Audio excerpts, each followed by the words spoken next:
I'll let you know when it's about 3 minutes. Okay, all right, thank you. To answer your question, we didn't get here overnight, and we're not going to get back overnight. And that's where some of our conservatives don't really get the message. They think that we can go back to 1776 in one election cycle. We can't do it.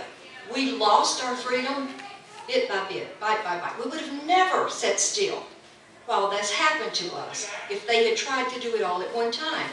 Liberals are just so much smarter than we are about these things. They look at the ultimate goal and they decide what's the best way for us to get there. And they know, bite by bite by bite. And our conservative friends have to understand we should not ever desert a good candidate who can win for the perfect candidate who can't win. Always vote for the most conservative candidate who can win. And we've got to make or help our good conservative friends to realize, and that's where our messaging comes in, that we've done such a poor job of doing. Because when we explain things to people, they agree with Republican ideals most of the time. And I remember once debating on a panel with when George Bush was trying to get Social Security reform. And they had a group of AAR people there, and we were just chatting. And they were all there adamantly opposed to it.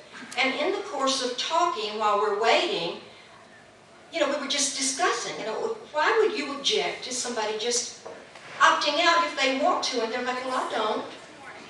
They just don't always know. They don't always have enough facts to make an intelligent decision. And we don't do a very good job as a party and as a conservative movement of helping people to understand that. So I think we have to do a much better job of that.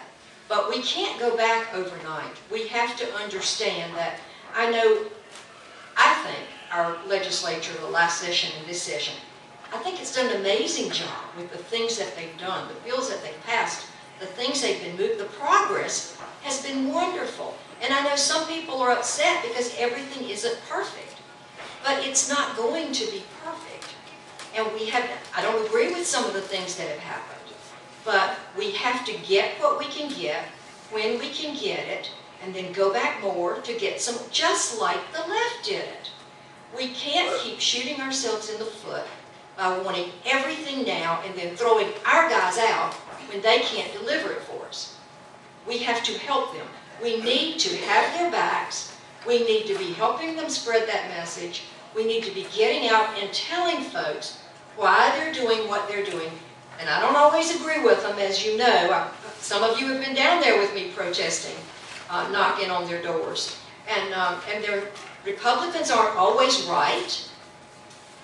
But we have to thank them when they are and not always be fighting so hard against them. We have to hold them accountable for what they do. I'm not saying that we don't. We do. But we have to try to understand sometimes and listen to them and try to help them do what it is they're trying to do. Well, Major Dave and Joyce both made a large part of the case. And I agree with them 100%. And part of the thing that I'm running on is that we are all CEOs. We're all in charge of our future. And the CEO stands for communication, education, and organization. Because communication is so important. And like it's been stated here before, we don't communicate our ideas. And many times, Robert, in the legislature, I was down yesterday talking with some people. They don't communicate what they're dealing with. They don't communicate to the rank and file, to the grassroots, the difficulties that they're having with a piece of legislation. Or the tax consequences, or the jobs that can be lost, or, how are we going to overcome any legal challenges and things of that nature. They need to confide in us and communicate in us how they're going to overcome those things so that we can support them. We have to use communications effectively to get, using Twitter and Facebook and all the other things to get those messages out to everybody so that they can understand them, so that Joyce and I can get you on a bus and take you to Raleigh, and we can have and Major Dave can get the sound system so that we can have a rally to support the legislators as we're trying to do things. And then with the education, we need to educate the people of the process. Now, Joyce touched on it, and it's very simple. Look, how many of y'all knew how long it took for this nation to get formed? In 1776, we just didn't say we're the United States. No, it took us 12 years to ever get there and get a constitution. It took a long time. It took incremental steps because we had to fight battles and lose battles to understand what we could and couldn't do. And then we had to figure out how to write it and how to implement it so that it was fair to everybody. And so that's one of the things that we have to do with education is go out and educate everybody as to what we're doing, how we're doing it, and what our ultimate goal is going to be. That's one of the things we have to do. I mean, how many in here are for Second Amendment rights? Right? How many of you are for voter ID? Okay. We see there's something we all agree on. So why don't we work on the things we agree on and educate ourselves as the best way to make it happen, and talk to our legislators and let them tell us the process that they're having to deal with to get that legislation done, and then support them on it.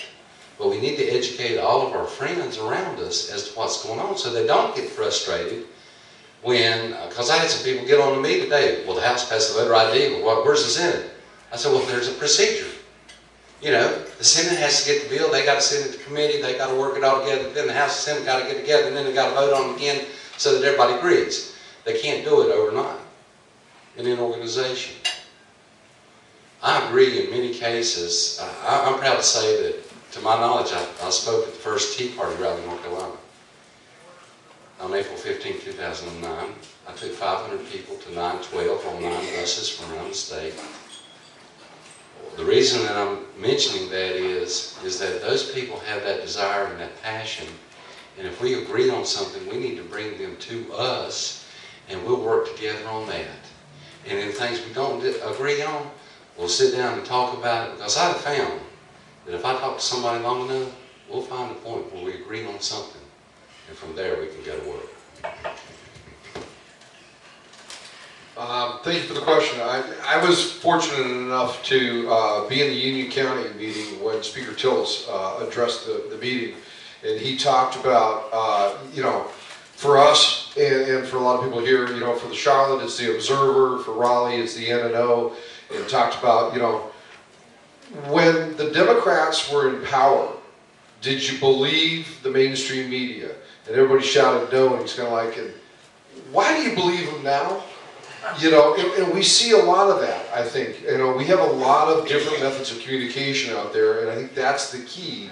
And there's, unfortunately, the mainstream media, whatever you want to call them, definitely doesn't have a problem bending the truth or flat out right lying. And I think a lot of times the grassroots catches something on one of the blogosphere's social media outlets that has no editor, and they just run off. You know, they've got their pistol halfway out of the holster and they're ready to shoot somebody, and then they'll aim later.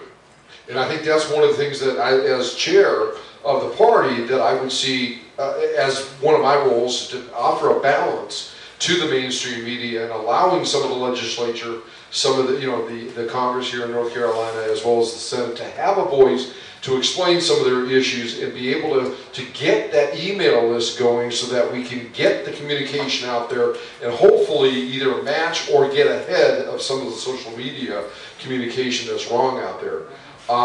The other aspect of it is, and one of the bad things about going forth is, you know, last is generally everybody else has kind of grabbed all the good stuff, but one of the other aspects of it too is to get out there and not only communicate with the people, but also, you know, from the people up to the legislature. You know, the last word I heard is it's a part-time job that you all are working. And I know the hours on a weekly basis, especially when you're in session, don't feel like it. But sometimes there are some knowledge or some communication from the community, from the grassroots, that we want to get up towards you as well. And that'll help, and having a newsletter, having that communication go both direction may help. Whether it's some of the things that are just coming out right now, Agenda 21, Common Core, Second Amendment, some of the minutia of the Second Amendment, et cetera, et cetera.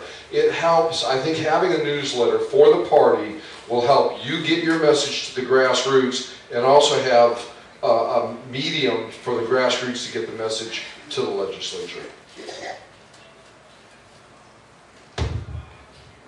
Okay, thank you.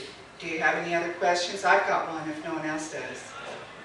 You know, I don't even know. I mean, my question is real practical. I know all four of you have lives, already busy lives. So how much time can you or do you plan to devote to this, and how are you going to do it? I mean, are there staffs? Do you have a staff? Isn't this just a volunteer? How do you plan to manage this? And I guess I would let Jack start because he was last this past. That's one of the differences. I'm actually going to treat this as a full-time job, and as such, I'm also going to be asking for a salary. I'm going to go back to the Tom Fetzer methodology of working for this. I think one of the issues that we have had in the past when we've had a quote-unquote volunteer chair is you, the grassroots, have had no leverage over that position when they're doing something that you don't like. You don't have any control.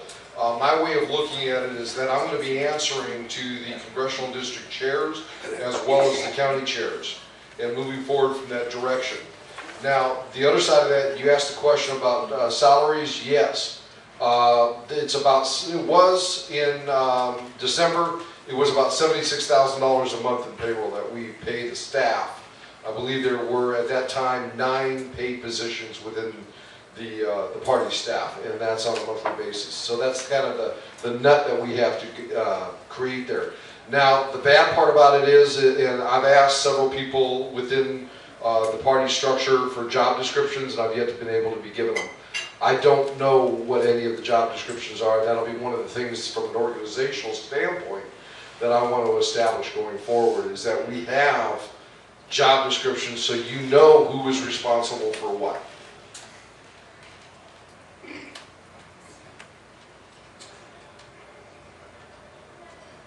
Find a switch, turn it on. Well, I'm fortunate. For 27 years I've had my own firm, and I have a fantastic staff. And I have the ability to walk out the door when I want to and come back in when I want to. Of course, they're standing there where saying you need to sign this and you need to do that. But when I decided to go and to run for this position, I know what it entails.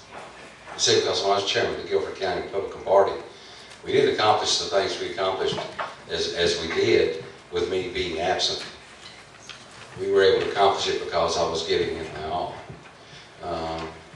My father always used to say, if you need something done, ask the busiest man he knows that you know, because he knows how to plan his time and he knows how to get things done.